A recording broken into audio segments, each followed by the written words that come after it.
बोलिए गौरी पुत्र गणेश की जय। आज हम पाप मोचनी एकादशी व्रत कथा सुना रहे हैं और महत्व भी बता रहे हैं, ध्यान से श्रवण कीजिएगा। धर्मराज युधिष्ठिर बोले, हे जनार्दन, चैत मास के कृष्ण पक्ष की एकादशी का क्या नाम है तथा उसकी विधि क्या है, कृपया करके आप मुझे बताइए।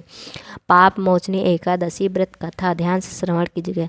श्री भगवान बोले, हे राजन, चैत मास के कृष्ण पक्ष की एकादशी का नाम पाप मोचनी एकादशी है। इसके व्रत के प्रभाव से मनुष्य के सभी पापों का नाश होता है। ये सब व्रतों में उत्तम व्रत है। इस पाप मोचनी एकादशी के महात्म्य के श्रवण व पाठन से समस्त पाप नाश को प्राप्त हो जाते हैं। एक समय देव ऋषि नारद जी ने जगत पिता ब्रह्मा जी से कहा, महाराज, आप मुझसे चैत मास के कृष्ण पक्ष की एकादशी विधान कहिए। ब्रह्मा जी कहने लगे कि हे नारद, चैत मास की कृष्ण पक्ष की एकादशी पाप मोचनी एकादशी के रूप में मनाई जाती है।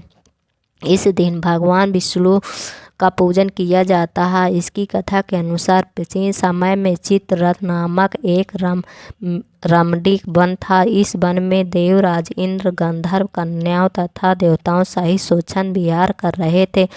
एक बार मेधावी नामक ऋषि भी वहां पर तपस्या कर रहे थे। वे ऋषि शिव उपासक तथा अप्सरा शिव द्रोहिणी अनंग दासी अनुचरी भी थी।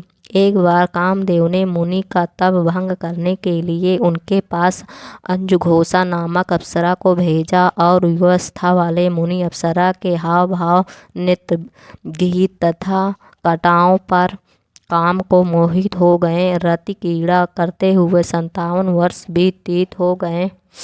एक दिन अंजुघोषा ने देवलोक जाने की आज्ञा मांगी। उसके द्वारा आज्ञा मांगने पर मुनि को भान आया और उन्हें आत्मज्ञान हुआ कि मुझे रसातल में पहुंचाने का एकमात्र कारण है अप्सरा अंजुघोषा ही है। क्रोधित होकर उन्होंने अंजुघोषा का पिशाचिनी होने का श्राप दे दिया। श्राप सुनकर अंजुघोषा ने कांपते हुए ऋषि से मुक्ति का उपाय पूछा। तब मुनि ने पाप मोचनी एकादशी का व्रत रखने को कहा और अप्सरा को मुक्ति का उपाय बताकर वे च्यवन के आश्रम में चले गए। पुत्र के मुख से श्राप देने की बात सुनकर च्यवन ऋषि ने पुत्र की घोर निंदा की तथा उनके पाप मोचनी चैत्र कृष्ण पक्ष एकादशी का व्रत रखने की आज्ञा दी। व्रत के प्रभाव से वह अंजुघोषा अप्सरा पिशाचिनी देह से मुक्त होकर देवलोक चली गई। अगर ये वीडियो पसंद आए तो वीडियो को लाइक कर देना और चैनल को सब्सक्राइब कर देना।